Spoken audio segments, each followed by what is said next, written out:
सुप्रभात प्यारे विद्यार्थियों, आप सब कैसे हैं? आशा करती हूँ आप सब अच्छे होंगे।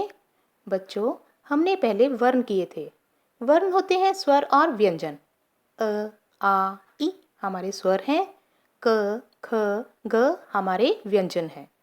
तो इन्हीं वर्णों के मेल से शब्द बनते हैं। बच्चों, आज हम व्याकरण पुस्तक से पाठ 3 शब्द का अध्ययन करेंगे। सबसे पहले हम उदाहरण को देखेंगे। र प्लस द प्लस अ प्लस क मिलाकर शब्द बन गया रद अक। इस शब्द का कोई अर्थ नहीं स्पष्ट हो रहा है। यह सार्थक शब्द नहीं है। दूसरी उदाहरण अ प्लस द प्लस र प्लस क मिलाकर शब्द बन गया अदरक। अब यह सही क्रम में लिखा गया है, जिससे इसका अर्थ भी स्पष्ट हो रहा है। अदरक एक सब्जी का नाम। वर्णों के सार्थक समूह को शब्द कहते हैं। सार्थक का अर्थ होता है जिसका अर्थ हो। एक या एक से अधिक वर्णों के मेल से जो अर्थपूर्ण ध्वनि उत्पन्न होती है उसे शब्द कहते हैं। शब्द के भेद। शब्द के 4 भेद होते हैं: बनावट के आधार पर, उत्पत्ति के आधार पर, प्रयोग के आधार पर और अर्थ के आधार पर। बनावट के आधार पर शब्द 3 प्रकार के होते हैं: रूढ़ शब्द, यौगिक शब्द, योगरूढ़ शब्द। रूढ़ शब्द इन शब्दों को अलग अलग करने पर इनका कोई अर्थ नहीं निकलता है, अर्थात अलग करने पर ये शब्द अर्थहीन हो जाते हैं। जैसे उदाहरण लिया है मेज, मेज। इनको अलग करने पर इनका कोई अर्थ नहीं होता है। यौगिक शब्द 2 शब्दों के योग से बने सार्थक शब्द यौगिक शब्द कहलाते हैं। जैसे विद्यालय, विद्यालय को अलग अलग करने पर इनके अर्थ स्पष्ट होते हैं। विद्या प्लस आलय, विद्या का अर्थ होता है ज्ञान, आलय घर। योगरूढ़ शब्द ऐसे शब्द जो यौगिक होकर भी किसी विशेष अर्थ में प्रयोग होते हैं।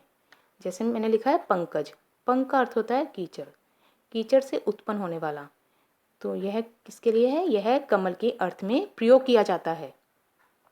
आगे देखेंगे नंबर 2, उत्पत्ति के आधार पर शब्द को 4 भागों में बांटा जा सकता है: तत्सम शब्द, तद्भव शब्द, देशज शब्द, आगत शब्द। तत्सम शब्द वे शब्द जो संस्कृत भाषा से बिना किसी बदलाव के हिंदी भाषा में आ गए हैं, तत्सम शब्द कहलाते हैं। जैसे अग्नि, प्रकाश, सूर्य, ये क्या है? संस्कृत के शब्द हैं जो हम हिंदी भाषा में ऐसे ही प्रयोग करते हैं। तद्भव शब्द वे शब्द जो संस्कृत भाषा से कुछ बदलकर हिंदी भाषा में आ गए हैं, तद्भव शब्द कहलाते हैं। जैसे अग्नि शब्द है संस्कृत का और इसको बदलकर हम क्या कहते हैं? आग, आग हिंदी शब्द है। देशज शब्द जो शब्द देश के विभिन्न प्रदेशों में आम बोलचाल की भाषा से हिंदी में आ गए हैं। जैसे पगड़ी, खटपट, थैला, ये हमारे आम बोलचाल भाषा के शब्द हैं जो हिंदी भाषा में भी प्रयोग किए जाते हैं।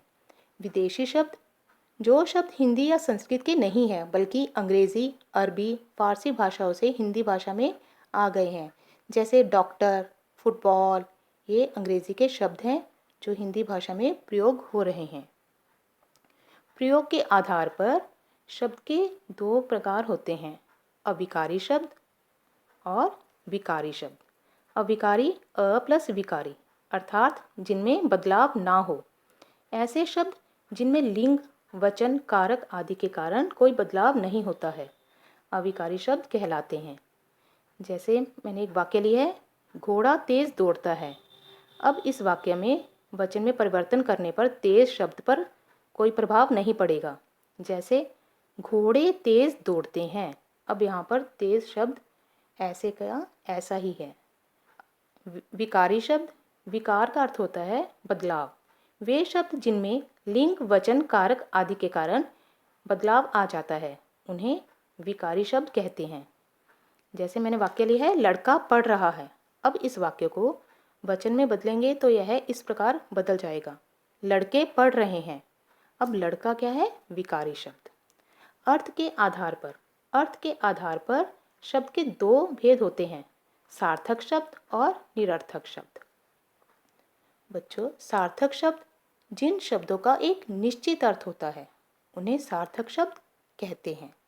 जैसे दूध, रोटी, पानी, इनका एक अर्थ होता है। निरर्थक शब्द जिन शब्दों का कोई अर्थ नहीं होता है निरर्थक शब्द कहलाते हैं। जैसे हम कहते हैं पानी वानी, चाय शाय, रोटी बोटी, तो यहाँ पर वानी, शाय, बोटी निरर्थक शब्द हैं। तो बच्चों, आशा करती हूँ आप इस पाठ को ध्यानपूर्वक अपनी पुस्तक में से पढ़ेंगे और इस वीडियो को भी ध्यानपूर्वक सुनेंगे। धन्यवाद।